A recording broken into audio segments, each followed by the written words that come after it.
The opinions of this podcast are solely those of the creators and do not reflect the opinions of the filmmakers involved. If you are of legal drinking age, feel free to have a drink with us, but please do drink responsibly. You're listening to Cole-astic Cinema. I never learned to read. Give me sugar and water. Ma, the meatloaf! Fuck!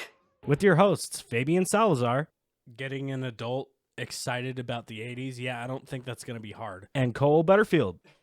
If this man were not famous, that would be like insane. Like that would be like something people talk about. Where we talk about movies. Most of the time. The great white basketball players. There are no great white basketball players. So come along for a ride and have fun. Oh, cow. Ow. Yeah. No, it's Top Secret. No, it's the movie of the time you were watching Top Secret. No, it's... I mean, you find yourself, sitting down sometimes, like, on to honor Val Kilmer, think of a good movie, with Val Kilmer, and you're like, oh, you go through my note, think, I go do, the kiss, bang, bang. Or I've got, the Top Gun. Or, maybe like, Tombstone. Kurt Russell. Very funny movie. His wife's addicted to acid the entire time. But you're like, no, what do you go to? You go to the original, the thing that started his career, the whole thing, Top Secret. And he's like, that's where it started. It's just so much fun. From the guys who brought you airplane. Mr. Governor? Yeah. The second plane is at the tower. So anyway, Top Secret. As you may have guessed, today we are watching Top Secret and also Welcome to Cole-astic Cinema. I'm sure all that was unintelligible what I just said. Yeah. Those of you who could tell what Cole said, write every single bit of it in the comments. Please, somebody transcribe that. I'm sure even AI couldn't figure out what the fuck I was just saying. If you get it 100% right, pin a rose on I your can't nose. offer you anything because I keep promising stickers, and I gotta tell you, they're coming. Just like George R.R. Martin's next book, it's coming. I promise. And they're gonna be huge. They're gonna be huge. They're gonna be great stickers. Yeah, yeah. Which, in all seriousness, we need to fucking get on that. I mean, yeah, you're not wrong. Just like all the day-to-day life shit. It's just so. Yeah, I mean, just it's a little bit more important than ordering I stickers for a drunk podcast. It's just like Jeff Goldblum says, life finds a way to get in the way of you ordering stickers, and that was such a weird thing to put in the middle of Jurassic Park. But you know what? I appreciate him doing that. Yeah. Well, I mean, you got to merchandise. You got to get the T-Rex skull and everything. If they have stickers, they'll be everywhere. Oh, absolutely. Dude, the 90s, let's fucking go. Punk rock. Oh, come on, punk rock. Those Jurassic Spark... They're and we're back to where we started. Back to square one. Reset. Here Starting we go. over.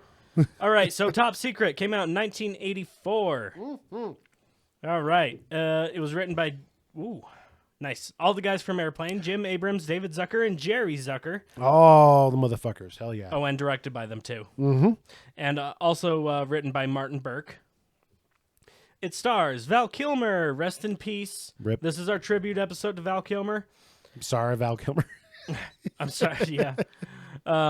Omar Sharif, Jeremy Kemp, Warren Clark. I almost said Warren McClark. Warren McClark from the Clan McClarks. Warren McClark. Warren McClark. They may take your lives. They may take your freedom. They never take your Clarks.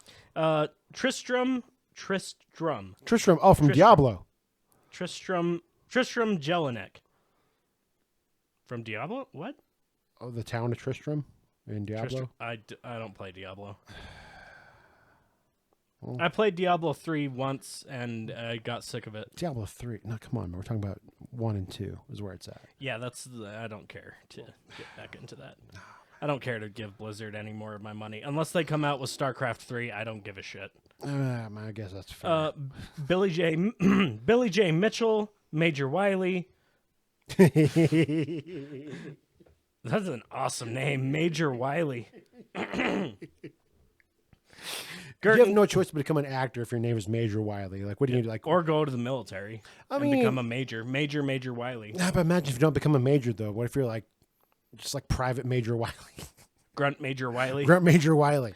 I like it.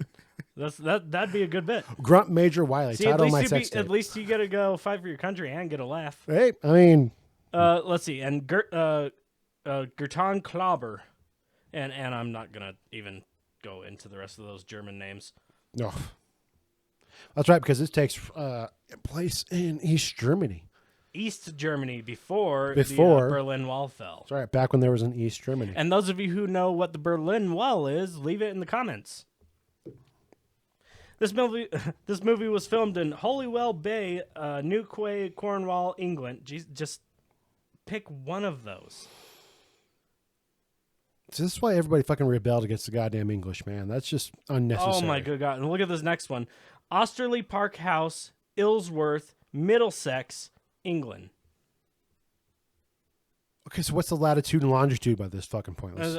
Let's get like this exact house in this exact town in this exact city in It's England. taking place right here, isn't it? I mean, right around this exact fucking spot. That's fucking gay. All of these. Fulcrum Entertainment Center. Fulcrum. Okay, so that's the name of a building. Oh, okay. The Fulcrum Entertainment Center in Fulcrum Entertainment Center, Thowms Hall, Slough, Berkshire, England. Could you be more specific? What am I looking? What are these filming locations? What kind of rabbit hole are you going down there, man? I don't know, but this is. Abort. Pull back. Oh, now we're getting into like what exact shot was filmed in what building. No. Okay, it was filmed in England. We'll just say that. They did not. Whoever did that, the filming locations really did not do us justice this time. Oh my God. Okay, so it was made for $9 million. It grossed back $20.4 million. Oh yeah, and fun fact, it actually, it was for $9 million, but actually they got everything done $1 million under.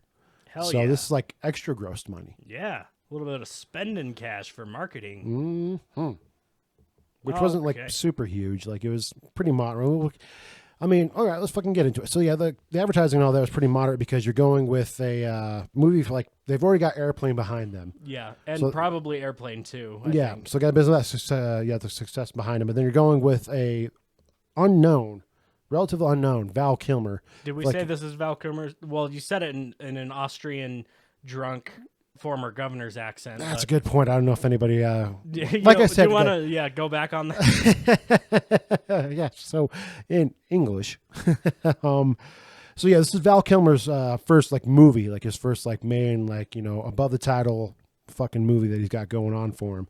So I can see where they'd be a little minor with the advertising and with. I wouldn't say a lot was banking on this movie when it came out, but there was some expectation with it being from the directors and creators of Airplane, which was just fucking out of the park. And let's see. There's only this is one that I haven't seen, which you have. Which you've highly recommended to me because I talk about Airplane all the time. Oh, exactly. Yeah, no, exactly. Like that. I think you were gonna appreciate the fuck out of this movie. Yeah. When it comes to like all the movies that they have done, I feel like it does kind of get a little bit lost because of the hugeness that is Airplane, but like this, and even I think the Zuckers were on board for like Scary Movie 3 and 4, and I think did they Hot Shots? Oh, Hot Shots is fucking awesome. Exactly, yeah. Love so Hot like Shots. well, it's also back like which is ironic, being like Hot Shots, which making fun of Top Gun, but also starring Val Kilmer. So it all comes back full circle. Comes back full fucking circle. But yeah, that style of humor, just the parody movies done right in a way where it's parody, not reference. Yeah, like you can have your references, but that's not the entire point of the movie. which we're gonna notice. You're gonna notice a lot in this one because like you've seen like James Bond movies, which I haven't, but like so you've got these kind of like international spy, like 60s, 70s, like little spy thrillers going on. This is definitely in that vein, in that genre. Sitting in the back with a martini and a cigarette and a tux, going. Hey, Lash, come here and let me smack you a bit. I'm gonna smack you a little. Sometimes you gotta have a woman a little bit of smack. Sometimes you gotta give her a little slap. So it's like that, but also mixed with something that's personal to me as well. It's like almost Elvis Presley movies as well, which is kind of going around the same time as like James Bond stuff. You also have Elvis Presley at his height doing all of his movies that he was kind of required. That kind of to do. explains like the little swagger Val's got going on. Yeah, so he's a rock and roll star who's been tasked to kind of pretty much gets swept into some European and American espionage while also being a rock and roll star at the same time. Right So on. it's going to also all the music that is done, like all the singing you see by Val Kilmer in the movie is himself actually awesome. singing, which makes sense when you give him like, going to the Doors movie and shit like that. Like, Yeah. There was one bit I saw recently that said people listening back to the tracks couldn't tell if it was Jim Morrison or Val Kilmer. Oh yeah, no, 'Cause he was homie, that fucking good. He's that good, which is also makes it kind of a little bit funny, like his backstage shenanigans. Like he videotaped everything. Like he did video diaries with every set that he was on, but also being as talented as he is, kind of a little bit quirky, sometimes made sets a little bit hectic. With like his commitment to stuff, or even just like trying to do like pranks and just like like kind of just keeping the energy heightened itself. But that all started here with this movie. Like this is the movie. The only thing I know about this movie is the underwater fight scene, and I know I've Oh, watched it. yes. I've watched it in its entirety. Oh yes. And it did perk my interest Dude, back when I watched it. So I'm happy we're finally getting around to watching this. Well, one. also you get to earn your way to that fucking scene. Like the whole movie itself builds up in just an incredibly fun and organic way. Like there has to be, like with parody movies like this, there has to be a certain seriousness to it to make it kind of like give credence to it. It's where like when you have reference movies like Disaster Movie or fucking it's not winking at the camera. No, exactly. Like, oh, you remember this? Yeah, no, it's like there is an actual story behind it, but then the hijinks are just thrown into it itself. So it is actually, it's still a very compelling and fun, awesome story with just some of the most absurd, awesome shit going on. I love it. No, it's going to be fucking dope. I'm excited to fucking rewatch it. This is a DVD that I'm pretty sure we scarred watching it so many fucking times. I had those. One of mine was on the realm of parody movies was Spaceballs, but it was on VHS, so you could tell it was just been rewound like fucking thousands of time. I think it was fourth grade. It was either fourth grade or fifth grade. I would watch Spaceballs every single day. I'd go home after school. I'd do my homework. I'd eat dinner with my family and everything, and then I'd fuck off to go watch Spaceballs, and then I'd go to bed. Oh, absolutely. Yeah. Yes, dude. 100%. 100%. People don't realize. 100%. I think another one for me was I had a PSP. I think I talked about it last time. My PSP port of Talladega Nights. Yeah. That's just completely just destroyed from watching it over and over. That's honestly, it's kind of something I miss about physical media. Like if you're streaming something, there's no chance of you like destroying the thing because you love it so much. Destroy Netflix. Yeah. Well, Eat the rich. Eat the rich. Destroy Netflix. But excuse me, I don't know where that came from. yeah, that was weird. But just like, kind of destroying physical media like that because you enjoy it so much is something I kind of miss. Like, talking about, I was talking today about Pokemon trading cards that I still have. I was talking about that with one of the new guys at work. And he's like, yeah, no, I just, unfortunately, like I did that thing where as a kid, I just played with the fucking thing. What you're supposed to do. Exactly. And that's what I like and miss about physical media. Yeah. It's just kind of just destroying something because you like it so much. So I have like a, I don't know. I'll skip past it, but it kind of gets my Just grind your gears, get no, your goat. it gets my mind going about it a little bit because it's like it's supposed to be this way. Like, take for example my golf clubs. Yeah. Like, and when they get dirty and everything, like I'll clean them and I'll get scratches on them and stuff.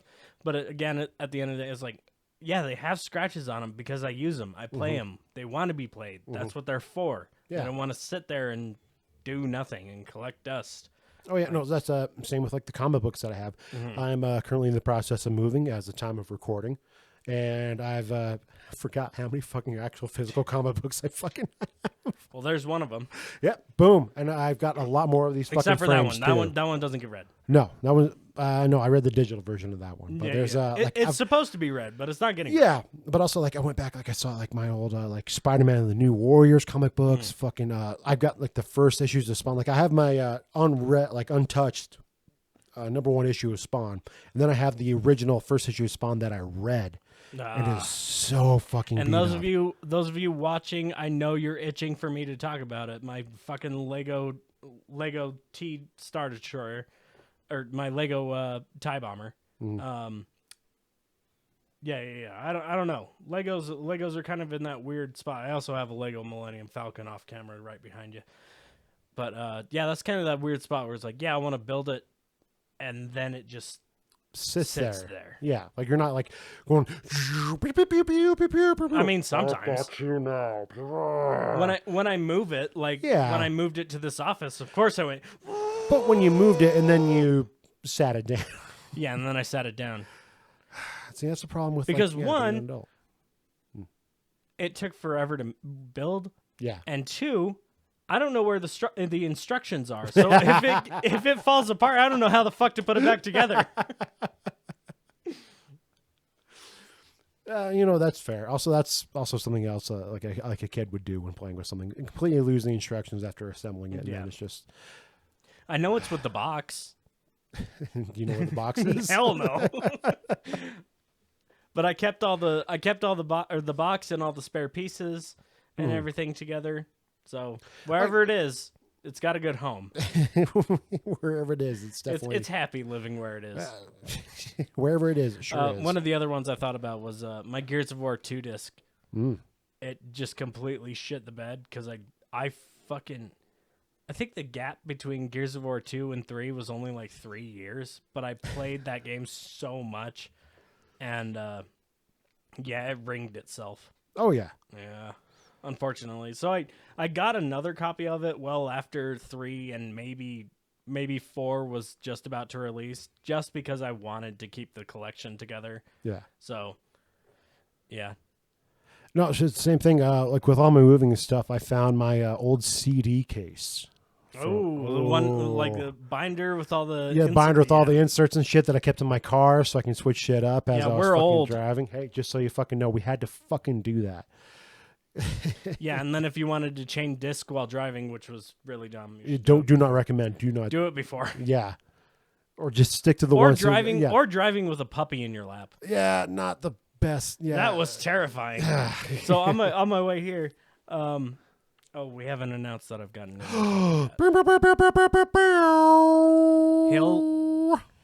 He'll be on camera next week. He went home for the night. His name is Gruff. He's a Bernese Mountain Dog. He's 8 weeks old, and he's full of love. Anyway. I expected a puppy today. Yeah, I know. I'm sorry. I didn't get a puppy today. I'm sorry. I thought... I've had a very long day. Well, I tried to plan it out, but shit just didn't. I just wanted a puppy today. I know. I'm sorry. You'll meet him next week. Anyway. So getting him here, like, I don't like just putting his kennel in the back of my car and then putting him in there and then just driving. Like, that just, I don't like it. Also, I feel like part of the appeal of having a dog, like puppy or not, is going to try to climb the front seat and try to make you get in a fucking accident. It's part of the appeal. Dude, Mo loved doing that shit. It's like, hey, what if I just try to kill us right now? Oh, I love you so much. Dude, Mo loved doing that shit. But I do have a big ol' canvas dog hammock in the back. Yeah, that goes from the seats to the driver, or the back seats to the driver's seat. From the window to the wall. Yeah, and so I put him in that, and then I shut the side door or the passenger back door, and I walked around my car, and I got in the driver's seat, and he was already in the front seat. So he climbed over that shit immediately.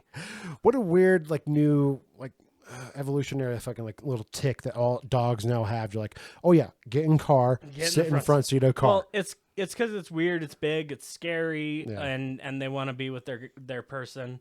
No, I like my idea of them just recognizing cars as an instinct now. They want to be the drivers. Exactly. It's not just been passed on. We're creating a smarter species of dog. So he was in the driver, like, he had already climbed over into the driver's seat, and that shit was zipped up and like secure and tight, and he was just like, fucking nope. So I picked him up and I was like, all right, you want to be in the front, you can be in the front. So I put him in the passenger seat. I was like, soon enough you won't be big enough to do that shit.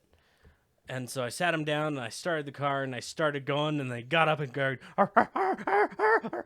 And then he got up and he got in my lap and he was like, hold me. So I was holding him with his big old dog head right here. And I was like, oh, grr. Okay, we got this, buddy. And then he fell asleep in my arm. And I was like, shit. He's a sweetheart. He is super smart. I can't wait to meet him. Yeah. He's super smart. No, he's 8 weeks old and he already knows how to sit and give me his paw and lay down. And he's got a little puzzle he can solve. Yeah, he's a very smart dog. I'll post a picture on the Instagram. Yeah. Oh yeah. Check out the fucking grams for that cute ass little motherfucker. Ooh. Yeah. Anyway, let's wrap up the preamble so we can go watch the movie. Please. That too. All right. So we're gonna be doing a script reading from Airplane on the same line with the Zucker brothers. Yes. All right, let's get into it. I'm gonna be playing Timmy, and Cole's gonna be playing Murdoch, aka Kareem Abdul-Jabbar. And I will not be doing a voice. Yeah, I might be doing a voice, but not that kind of voice. What is this? What? Okay. All right. Lord, please don't let me be misunderstood. Yeah, I think we take this one like I'm somebody coming into the bar and recognizing you as the famous cook who has been nominated for best food in the Salt Lake Valley. Ah, cool. Hold on. Give me a second. All right. Give me my character. All right. And 3. Action. Right. Joey has been paying very close attention to Murdoch and suddenly recognizes him. Hey, wait a minute. I know you. You're Kareem Abdul-Jabbar. You play basketball for the Los Angeles Lakers. I'm sorry, son. You must have me confused with someone else. My name is Roger Murdoch. I'm the co-pilot. He turns to Basta. Victor, why don't you get the coordinates on the altitude vector and find out the ratio of direct velocity over engine speed? Victor is puzzled. You are Kareem. I've seen you play. My dad's got season tickets. I think you should go back to your seat now, Joey. Right, Clarence? Huh? No, he's not bothering anyone. Let him stay here. All right, but just remember, my name is Roger Murdoch. He points to his name tag. I'm an airline pilot. Clarence, according to my calculations, with this tailwind, we ought to be able to make an additional 15 minutes over the Rockies. I think you're the greatest. But my dad, he says you don't work hard enough on defense. Denver Control, this is Flight 209 intersecting Victor Airway 79er. And a lot of times, you don't even run down the court. We are turning left to heading of 09er. And that you don't really try, and well, except during the playoffs. Oh, the hell I don't! I'm out there busting my buns every night. Murdoch realizes he's given himself away. He quickly looks to see if Over is listening. Over is busy checking instruments. Murdoch grabs Joey by the collar and whispers angrily. Listen, kid, I've been hearing that crap ever since I was at UCLA. Tell your old man to drag on sled and linear up and down the court for 48 minutes. Denver Control, this is Flight 209er. Continue on a heading 299er. Niner. Dude, that's way different. Well, most of it's the same, but like Murdoch like doing his job and everything. Yeah. I honestly think it's better how they directed it. Oh yeah. As Murdoch's just kind of like just being the co-pilot and like not directing anything, and Joey's continuing to goad, and he's just like, come on, stop. Mm-hmm. Until eventually he's like, the hell I don't. Well, also that's what I like about these script reads is getting like the initial little thought and then what you actually get. Yeah, exactly. Because, it's really fun. Yeah, because everything's open at you got the bare bones of a script, and then but like it's also just in the hands of the director and everybody. Yeah, it could be either how they directed it or. Because the shot at the end lingers on Joey's face for a while, so it could have been an editing thing. Like, all right, let's just get rid of that and let that, let's keep nothing but the airplane sound and let that just simmer when he pushes them off, dragging them up down in the courts for 48 minutes. And this, Or also just him not speaking as many lines in the actual movie. Maybe just because Kareem couldn't fucking memorize all the goddamn lines. or he didn't have time to. Yeah, or didn't have time to, or just remembered the fact that he actually was carrying the thing. Isn't the only true thing that he could fucking remember. It's like, I got this part. Don't worry about me. Yeah. It's like, we'll figure it out on set. All right. We're going to go watch Top Secret.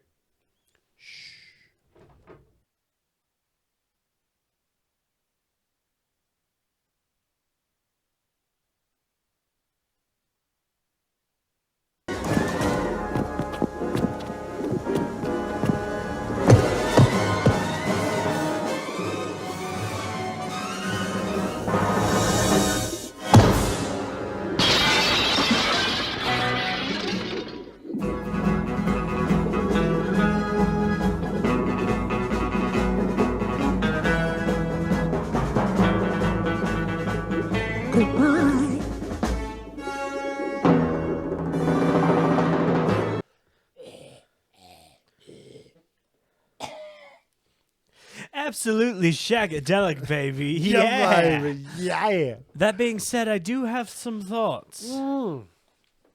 It was absolutely incredible. Right? Yeah, so much fun. Just a barrel of laughs the whole movie. Great. It's hard though coming off of the back of Airplane. Yes. Got to be the live up to it, and it did live up to it. But man, I don't really have anything negative to say about it. It's just, other than it's just hard to follow Airplane with it. Well, therein I think lies the problem with a lot of people is trying to compare this to Airplane. Right, and it's hard not to, just because Yeah. it's the same writers, directors. Exactly. So what especially at the time you're coming in hoping, expecting, wanting like just more Airplane but different. Right. But this time they had more money behind it because of the success of Airplane and all that. But Right, and I will we'll get into that a little bit later because I know exactly where it all went to. oh yeah. But I feel like just trying to. It's a completely different genre, which I think is what gets lost. Right, and that's the thing with parody movies is parody is a genre, but you're parodying a genre of movies. Yeah. Airplane was the disaster plane movie. This movie is spy thrillers, and it works so well, and for it being that, it does its job perfectly. Like it's fantastic.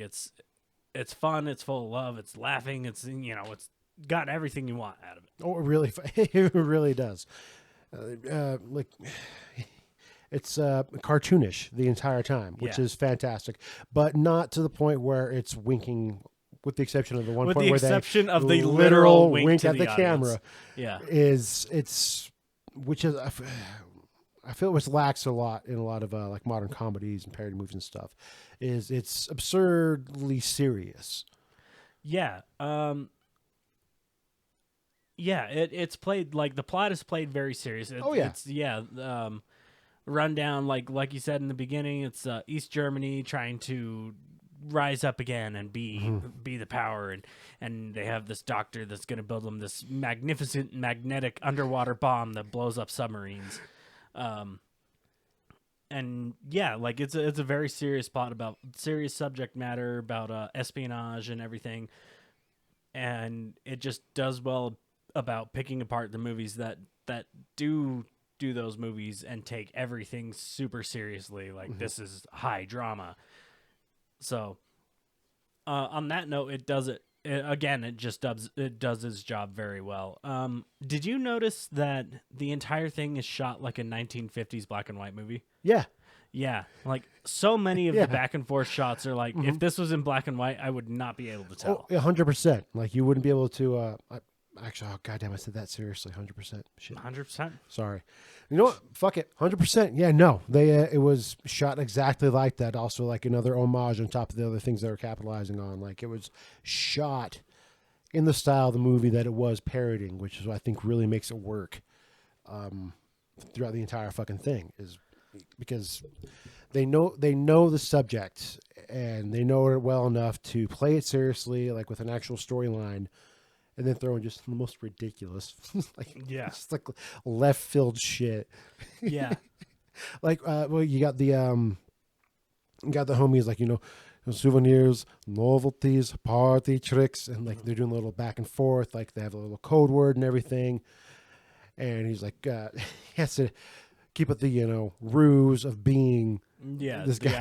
actual street peddler. Street peddler, but he's like selling like joke fucking bullshit. So the entire time, Omar Schaefer's just getting fucked on.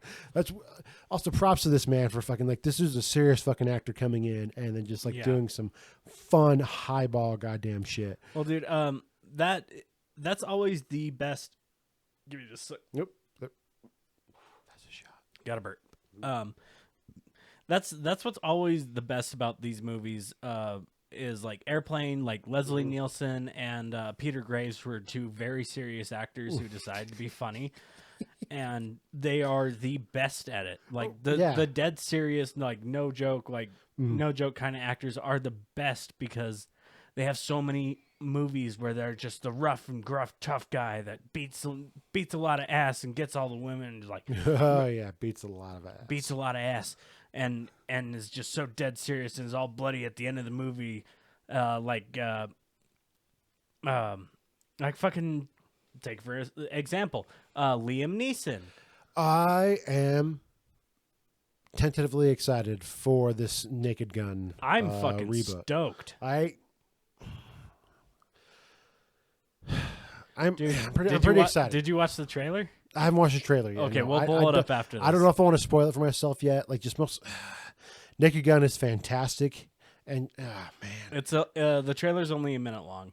It's just a nice little teaser. Yeah, but dude, it's good. Like the to keep in theme, like Liam Neeson was so good in his roles in A Million Ways to Die in the West, and and especially Ted 2, where he's just dead serious about buying tricks.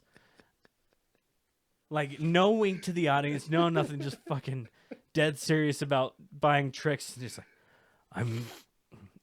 I've been made to believe that tricks are exclusively for children. And if I take these back to my apartment, I won't be followed. Yeah, no, I don't think we have the budget for that. It's so fucking good. Like, that level of, like, dead serious, but what he's saying is so ridiculous. Oh, I mean, I think that's a testament to, like, both the actor and both, like, the writers behind it. Like, look, man, I don't know how funny you actually can be, but, like, let's just have you take this super fucking seriously. Like, he was hilarious, and even though his character is mostly just the bad guy who's actually, like, a rough and gruff cowboy, this one was just so good, taking it to that next level. Is like just deadpan, like let's fucking go comedy, and that they're gonna keep with the Naked Gun, and I'm so excited. That and Scary Movie 6.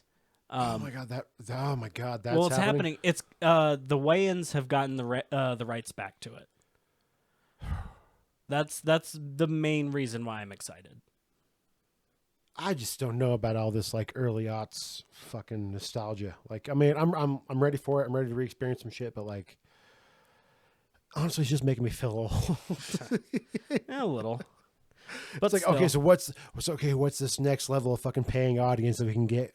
Ooh, let's go back to the early aughts. Yeah, the goofy parody comedy. Yeah. And that's what we needed because we haven't had good ones in a while. No, because they all just became, like we said earlier, reference fucking movies. Yeah, the peak of like epic movie and disaster movie and the shit that is just nothing but reference and no substance. Yeah, no substance whatsoever. Where this movie is, I would say, like, maybe not pure substance, but like just a good. Well, there's a plot and there's a plot to it, but the comedy revolves around the plot. Like, the comedy isn't just banking on like, hey, look at this thing, it's funny. Like, look, it's Kung Fu Panda saying the fuck word. Like, it doesn't feel like the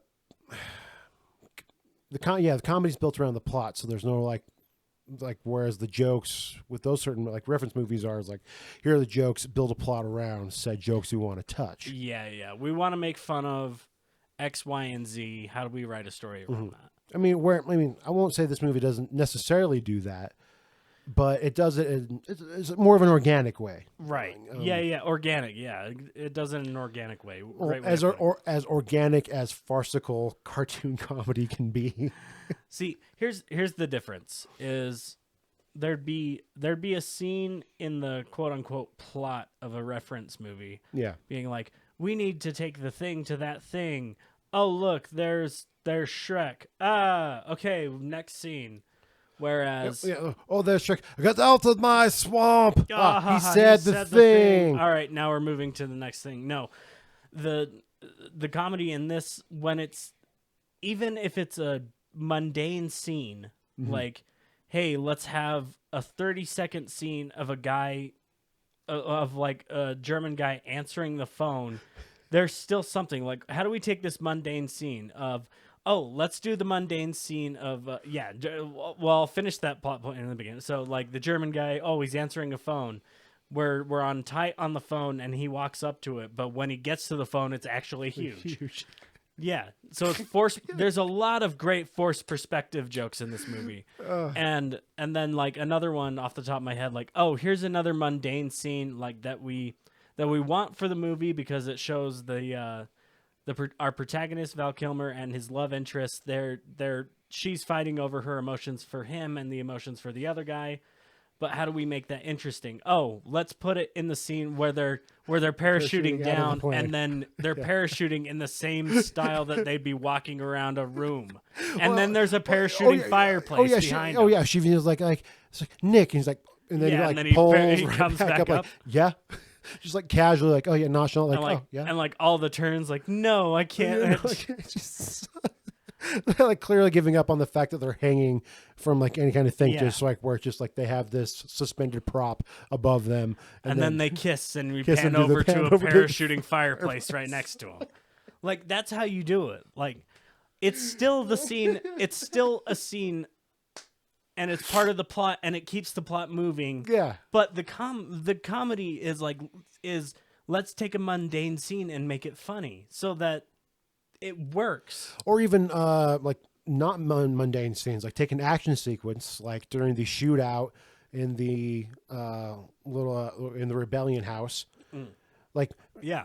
they play tic-tac-toe at one point. Yeah, it's like let's have a shootout. Okay, how do we make that funny? Let's maybe a grenade pops in and a guy jumps on it, but instead of just blowing him up, it blows everybody Everyone else up and he's fine.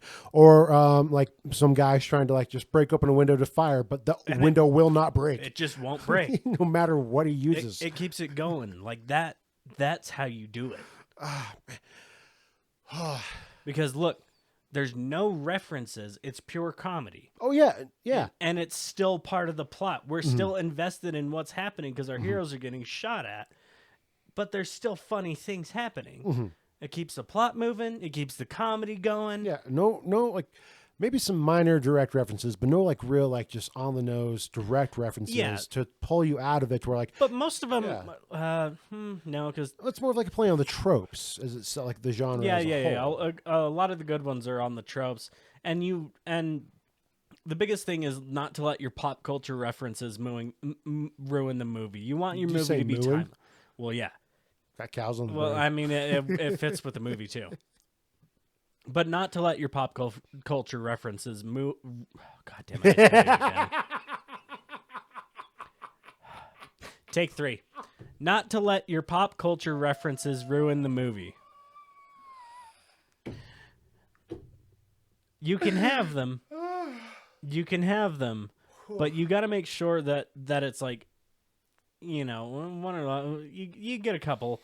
It's fine. Like the Ford Pinto exploding. Like that's awesome. a good timely joke, Yeah. and they'll be like, "Why did it explode?" Well, it was a Ford Pinto, Pinto. and then you have to Google, like you'd have to if you want to like fully understand the joke. Yeah, the Ford Pintos have been recalled because a few of them exploded for X, Y, and Z. I don't know exactly what it was. Well, same with Kareem Abdul-Jabbar at the time. Like he's definitely Did you say a cream? a cream. A cream. Oh man, I don't know where to go with that. Never mind. Yeah, a cream Abdul-Jabbar. That's his name, right? A cream. A cream? A cream. So when he does the sky hook, he's throwing a cream pie. Yeah. Into the he's Right? Is that not what a cream pie is? as a cream? Yeah. That's a cream. A cream pie. Yeah, that's where you fucking a cream of Dolce bar does a hook shot, right? And those of you watching on camera saw how long my fucking arms are. And how light my throw was. I forgot what we were talking about. Cream pies. Cream pies. not letting your references get too heavy. Just having a couple fun ones, just to wink at the audience once or twice. But I wouldn't let it drown the movie, because then your movie's not going to be timeless. Like, Yeah. if you watch, I don't know, a disaster movie now, you'd be like, oh my God, this is nothing but 2005 references or some shit. Oh God. Which I think it came out in like 2009, but I don't care. I choose not to. I'll choose not to remember those times, Chris. Yeah, I think I tried watching We Are the Spartans. Oh fuck! I know. A year ago, and I used to watch that movie on repeat on when it was on HBO, because it was timely with everything, and I was also probably like 12 or 11. But I'm older than you, or something like that. But yeah, I tried to watch it like a year ago. I couldn't even get like 20 minutes in. I was like, Jesus, this is fucking horrible. Honestly, yeah. Like, we kind of come from a shitty time for fucking comedies. It's hard to go back to revisit those. Where when you got fucking shit like Top Secret, like, yeah, generations can go back to this shit. Yeah, you just gotta pick and know what comedies. Well, you can kind of tell what comedies are gonna be timeless and everything. Like, fucking The Other Guys. Like, I'd watch The Other Guys in a heartbeat. Yeah, other guys. Yeah, Tropic Thunder. Thunder. Still, yeah, still talked about for. I mean, what about? I'm trying to think of comedies I watched. Like, I brought up Ted earlier. Like, Ted is still a really, really fun movie. Yeah, but it's tougher. It's tough to watch the more you've seen it. Yeah, like when all the references are done to death, and like, you know what's gonna happen, and like all the story beats. It's kind of tough to watch. Well, also, if you're just like a fan of anything Seth MacFarlane. Yeah, true.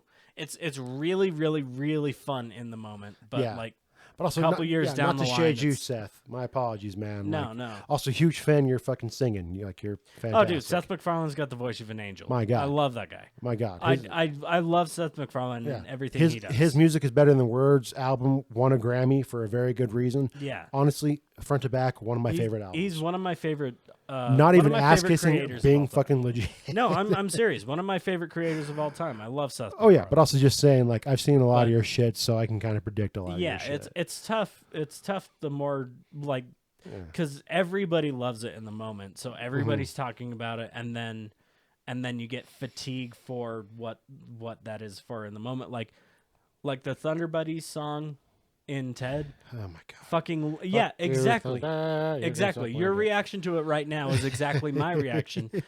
But in the moment, like, it was so fun, but I've heard it so many fucking times and know it word for word that I just can't, like, it's just not even fun. It's just not even fun to listen to anymore. Yeah. Also, just one of the I think it's because it gets appropriated by certain people that make it exhausting. That's a good point. For sure.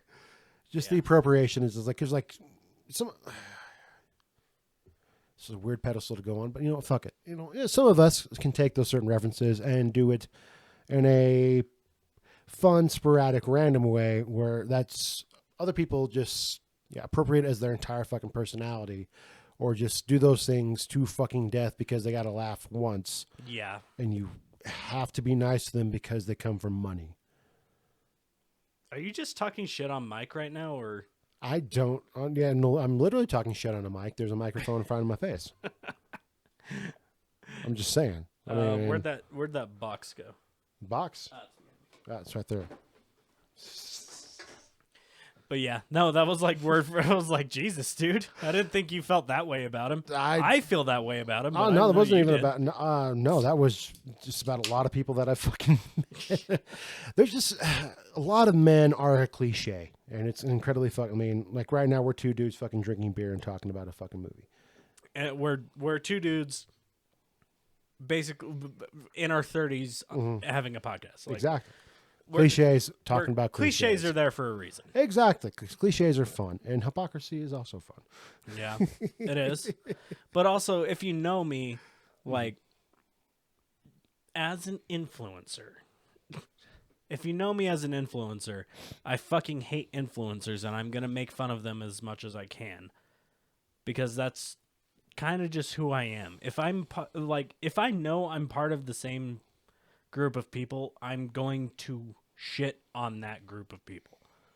Not because I hate them, but because they're a reflection of me, and most of them are the worst versions of not me, but the worst versions of the fandom that I can see, but I'm also part of it, which annoys me.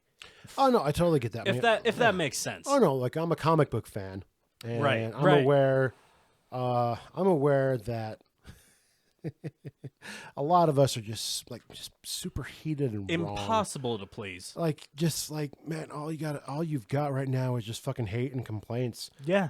Like You can't be happy about anything. no, which is just kind of upsetting. I'm saying you to them, not you. I know Oh yeah, you. no. I'm honestly with all the. I'll be honest. I have had a kind of comic booky, Haiti nerd moment recently. Oh, really? What was that about? Well, this is my what's the comic book connection? So We I haven't actually done that, one. and we haven't done Yeah, we that haven't since done we one started in fucking fucking recording this forever. on camera. No, we have not Yeah. fucking done that. It's been a minute. Because how do we fucking what do we segue to from there? I don't fucking know. We'll figure it out later. Do I just do I bring the X-Men theme back and then just actually have like the opening from the X-Men? Cut to the opening. Or do we reenact the opening from X-Men as much as we can to avoid copyright infringement? Which just I do have a green screen. I do have a green screen. Ladies and gentlemen, What keep do an you eye out think? for that in the future. Let us know. What do you think? Leave it in the comments. We will happily do it. Absolutely. Anyway, so my recent shitty fucking comic book nerdy moment. I'm reading All New Venom, which is done by Al Ewing, who is like writing every goddamn fucking comic book right now. Yeah, they got the new Spider-Man fighting him, right? Or not new. I don't know if he's new. All I know is he's gay. The new gay Spider-Man? What? Isn't there a new Spider-Man that's gay? No. I don't. Oh my god, am I behind on shit? No. Yeah, I thought there was a new Spider-Man that's gay. He's got like a scarf as part of his costume. Are you talking about the Spider-Man from India? I don't know. I don't know what you're talking about. I No. only get glimpses from what I see Oh on wait, Insta. yeah, no, yeah, the Spider-Man from yeah. Peter, like it's like Peter Parker or something like that. I'm butchering the name. Yeah, scarf. Yeah, gay. Oh yeah. No. I'm No, talking he's, about. he's no. okay. I'm talking about the all new Venom. Yeah, So all I know is the glimpses I see of my comic book fan pages on Instagram. Like I see new Peter Parker costume. I'm like, oh, that's cool. Oh yeah, the see, scarf. and this is the problem with social media spreading false information. Okay, and well, unverified shit. well, I do. Although it is verified that there is a Spider-Man from India taking part in the latest Spider-Verse stuff, and he is gay Okay, and has a scarf. well, cool. But that's not what I'm talking about. I'm talking about Venom. No, I thought there was a comic coming out where they were fighting, but No, there is. There's a Spider-Verse versus Venomverse coming out, okay, that might be what I saw, and then I saw which does involve okay. the Spider-Man from India. Yes. Okay, but I'm stepping on your dick. You are. Sorry. Time for a Yeah, break for you've had a disconnect with the Venomverse. Yes, which is weird because I normally can get behind, like every comic book I read, I feel like I can justify in a way. As somebody who has amateurly written a lot of fucking stories and stuff like that, I feel like I can get behind storylines and way things progress and the things they do. And Al Ewing is a very established comic book writer who's written a lot of shit that I really fucking enjoy. His time on Immortal Hulk was fantastic. He is currently working on I think it is Absolute. I think he's working Absolute Wonder Woman. He's working one of the Absolutes. It's either Wonder Woman or Superman. I think it's Superman actually, and he's doing a great job with that. Okay. But with this new, so he made Venom even more complicated than Venom got after. Oh goddamn! I'm fucking skipping the homie's name. Anyway, Venom got incredibly convoluted from just a basic, bit of space goo that became a Spider-Man villain. Right. And that he's trying to bring it down to a street level thing, which I understand. But then he recently introduced the fact that the new host for the Venom symbiote is Mary Jane Watson. And it's kind of just, like it's introduced on issue 5. He's teasing that the 4 suspects are Madam Mask, who is a street level villain who's got a fun and crazy ass history, Luke Cage, Robbie Robertson, the current. I'd rather have a Luke Cage Venom. Right. Robbie Robertson, the main editor of the Daily Bugle, or Rick Jones, the Ted Raimi. Yeah, Ted Raimi. Actually, no. Robbie Robertson actually was in the. Oh no, okay. Never mind. Yeah. Yeah. And then Rick Jones, who was like the guy who made the Hulk, and has been his comic book history is insane. But he teased them as like the 4 like main suspects of that, and slowly introduced the fact that neither of them were it, and just revealed that it was Mary Jane Watson, and it was just so meh as I read it. It feels like it's supposed to be a reveal that's there for the shock value, but it's not. But it's not because they spoiled it like before the fucking comic even came out. Like with, that's another big with variant big deterrent, covers. Yeah. And it's involving characters that like. Honestly, I'm having a hard time with mainstream Marvel right now. With the exception of Wolverine, I really don't want to read any mainstream Marvel. Like the Ultimate Universe is where it's at. It's like Spider-Man. Like I'm tired of Peter Parker just fucking always being shit on, and the fact that his whole thing, the reason that makes him such a great fucking superhero is the fact that he keeps on getting shit on, keep on going. And that's a great factor to have in a hero, which is something that I aspire to be in my real life. Mm-hmm.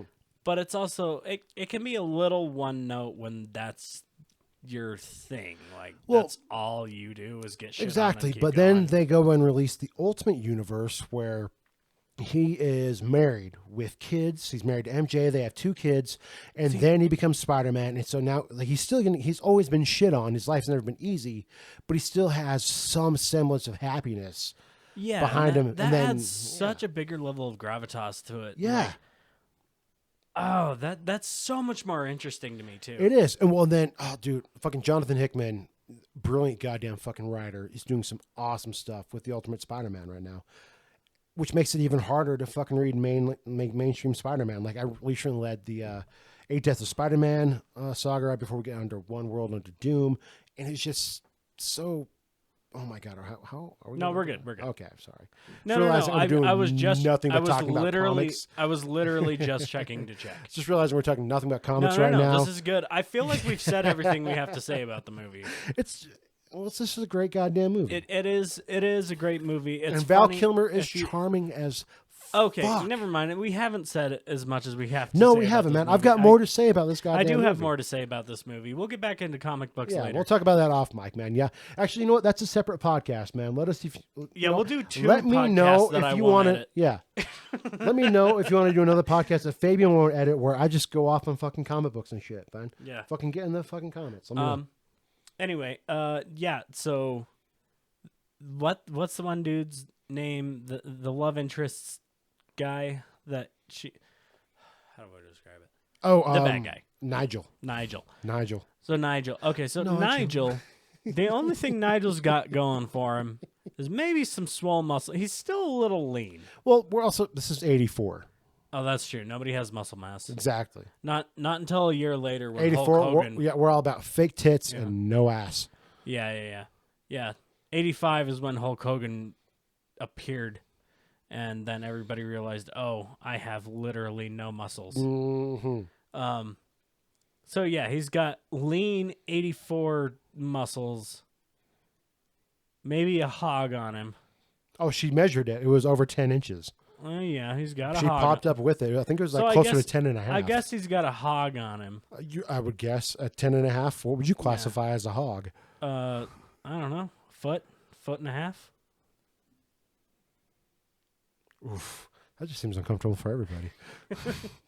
Was that joke from movie 43? Oh, It was, that's the joke. oh my God, movie 43. That's we the should joke probably cover that and talk yeah, about. yeah. We have to talk. We about that definitely movie. should. We have to go every single sketch. Yeah, it's gonna be a marathon. Speaking of Seth MacFarlane, he's in that. It is. We're gonna have that's gonna be a marathon episode Oh where my we cover God. every single sketch and go into detail about every single one. I mean, yes, absolutely, I'm ready, but fuck. But the bit I was quoting was fucking Terrence Howard coaching the basketball team in the 1950s. And they're like, Coach, what if we're not good enough? It's like, the fuck are you talking about? What you're not good enough? They're white. You're black. Also, another code word in this movie is like name the great white basketball players. There are no great white basketball players. It's like, dude, I can't remember the basketball player's name. He's like, come here. How long is your dick? I don't know, Coach. Foot and a half? A foot and a half? God damn. Dribble down the court with that motherfucker.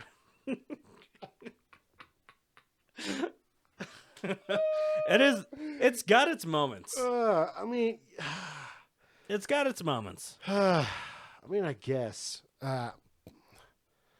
Throw it on the fucking list, man. We got to make. It's the first time I ever saw Ari Shaffir. Did you not see the Amazing Racist? No. I saw it when it was on movie 43. Oh my God, man, you make me feel so old. Or was that? No. Or was that dumb Rob Schneider movie? Rob Schneider. That might have been that. No, that was that dumb it's not a Rob Schneider movie, but it's. No, never mind. That wasn't movie 43. That was inappropriate comedy. Yeah. Inappropriate comedy. You watched that? I did. Like you and 4 other people. I know, right?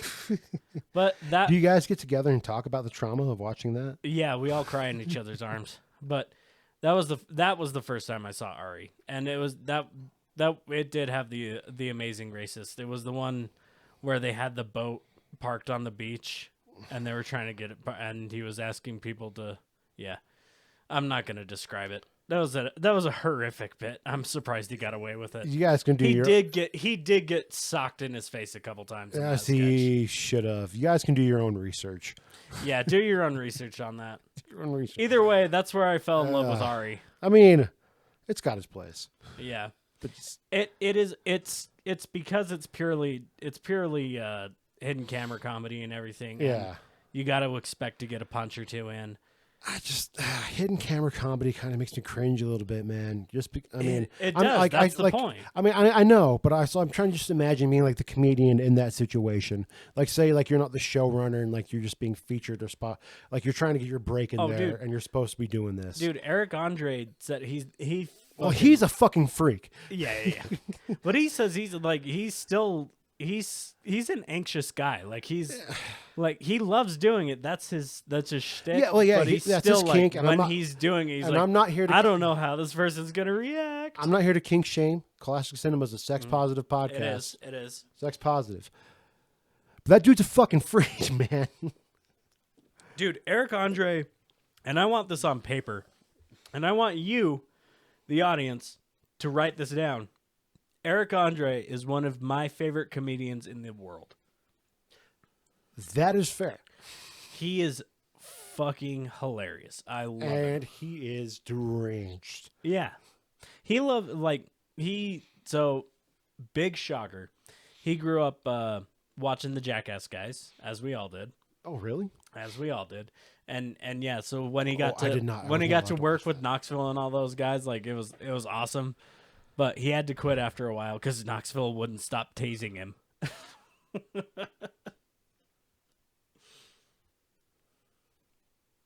Knoxville always just has a stun gun on him and will just fucking stun you out of nowhere. if this man were not famous, that would be like insane. Like that would be like something people talk about. That's also what he's famous for, too. Man, like, okay, he's the first to fucking do it and fucking videotape it. Anybody else is a fucking felon. Well, if you do it and videotape it and then get people to sign something, then you're fine. So it's all about the fucking signing. Yeah. As long as you're litigious. As long as you get consent. Get consent. Classic cinema is sex positive and promotes consent. Still though, this man, that is insane. We derailed again from the movie. I know. Throw on Jackass the movie. I've never seen it. I wasn't allowed to watch Jackass. You haven't seen Jackass? I wasn't allowed. Have you seen any of them? No, I wasn't allowed to watch Jackass. Oh dear God, buddy. The first Johnny Knoxville experience I had. You want to know? You want to know? No wonder you don't. You want to know? What? The Dukes of Hazzard movie. Oh God. Sean William Scott. Yeah, I know. I've seen it. Jessica Simpson. Dude. Okay, no wonder you're not a big fan of hidden camera shit. Because you haven't seen them at their best. It makes me uncomfortable. I feel bad for people. Dude, you haven't seen them at their best when they're doing fun, light pranks that make people laugh. Like they do them both. Like they do the hardcore pranks like this is fucking crazy. But like the fun light side pranks that's just like, oh, it's a hidden it was like a hidden camera, haha. That's what kind of it gets you into it. Like people genuinely like hidden camera shows. All right, well that's another series then. Yeah. Cole reacting to Jackass. All right, I'm in. I'm in to watch Jackass. Write that down. Dude, I went with Sarah and Kyle to go, or Dr. Sarah and KG. You fucking say their goddamn names right. Sorry. I went with Dr. Sarah and KG to go see Jackass 4 in theaters. Dude, so good. Jackass 4? Yeah. 4? Yeah, they did Jackass 4. What? Yeah. They made more than one of those movies? Yeah. A TV series wasn't enough? No. Yeah, they had the series, then they made 1, 1.5, 2, 2.5, 3, 3.5, 4, and 4.5. And Bad Grandpa. And a litany of other movies. Johnny Knoxville has his own movie, Crimson Peak or something. I don't know. That's like 10 movies. Yeah, well, 4.5 and 2, like all of the 0.5s are all of the sketches that didn't make the movie. But they put them all into their own movie. It's an entire another movie's worth of material. I did see Bad Grandpa. Yeah, Bad Grandpa's fucking hilarious.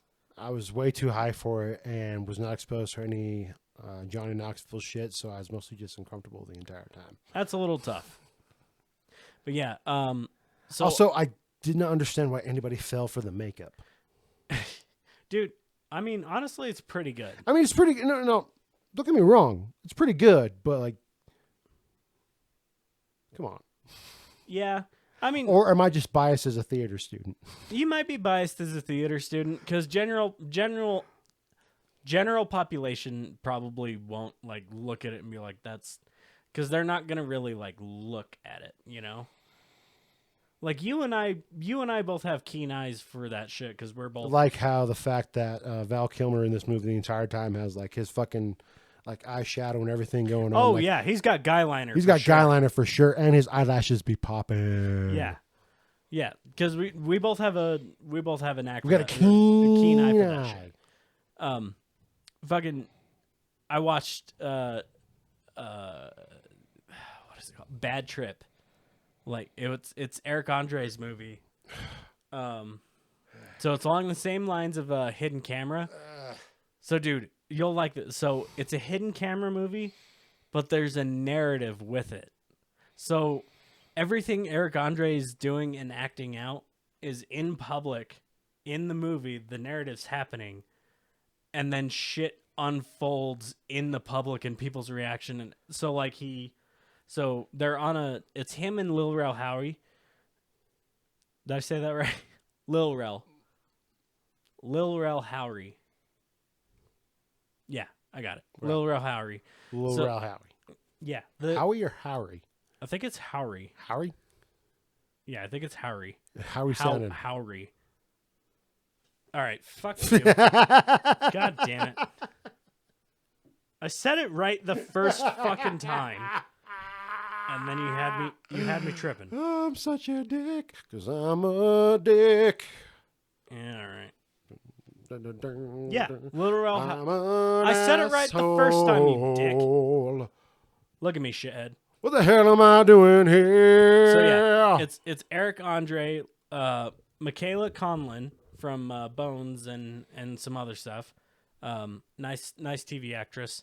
Lil Rel Howery and Tiffany Haddish, and they're all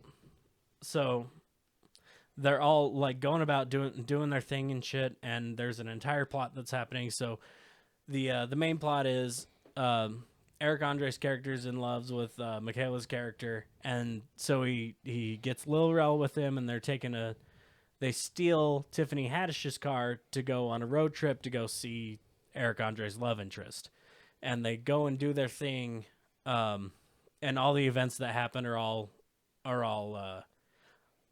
in the public and everything. It's all hidden camera. But the plot keeps moving, like they do their back and forth, like we're going here, and the plot keeps moving and moving, and events keep happening. Like one of the events is they go to a bar and they get drunk in a bar, and Eric's so drunk he throws up and he pisses on himself, and people are, oh my god, dude, what the fuck? And they're like, and then he gets on top of the bar and he falls and he crashes through some shit. And then they go to a zoo, and Eric breaks into the gorilla cage, and he gets raped by a gorilla right in front of everybody. They're all watching. He's like, "Oh God!"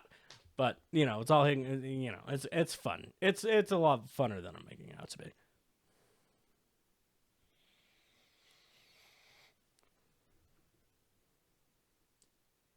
Audio listeners, you're missing out. I've been making some faces. Oh my god. Why?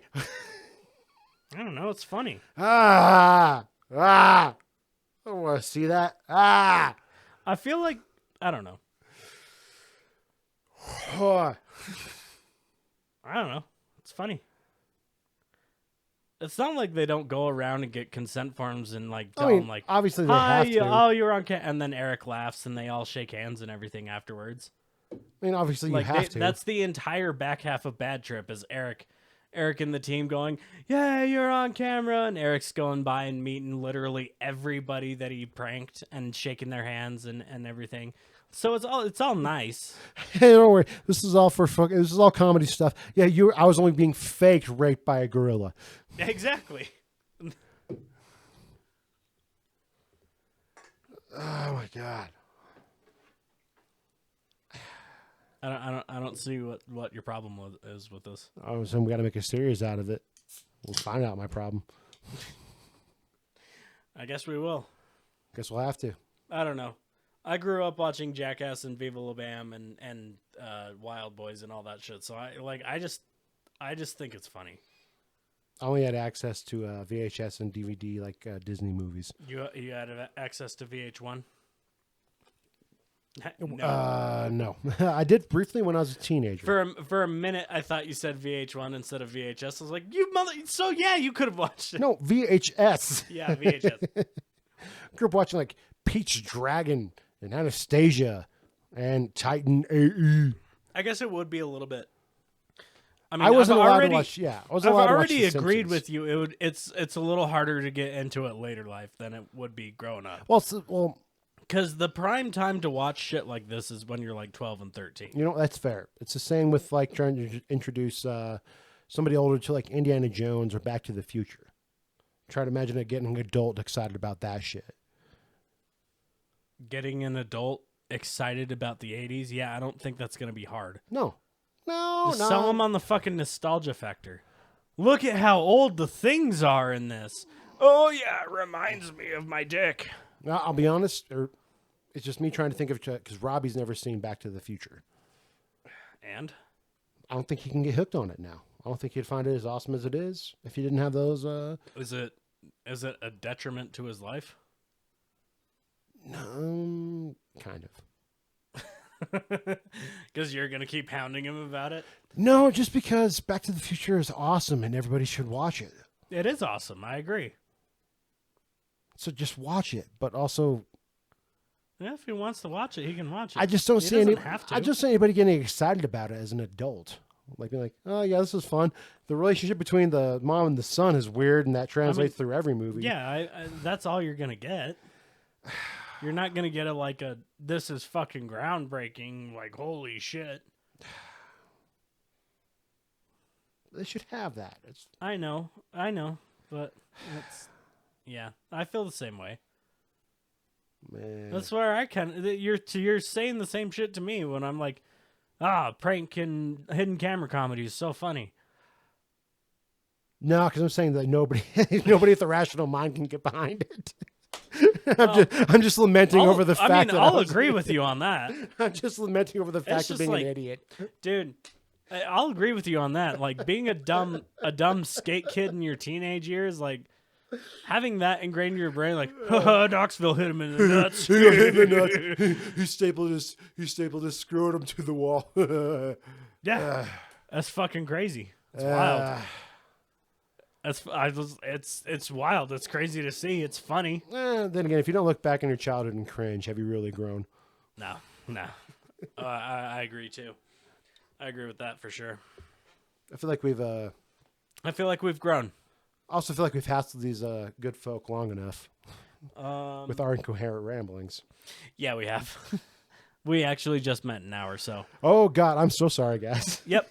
We got it. No, I'm not. Highly recommend Top Secret. Rest in peace, Val Kilmer. We love you. I'll post pictures of Gruff on the Instagram for y'all. We love you. We'll talk to you next time. There was a point to all this. Sorry.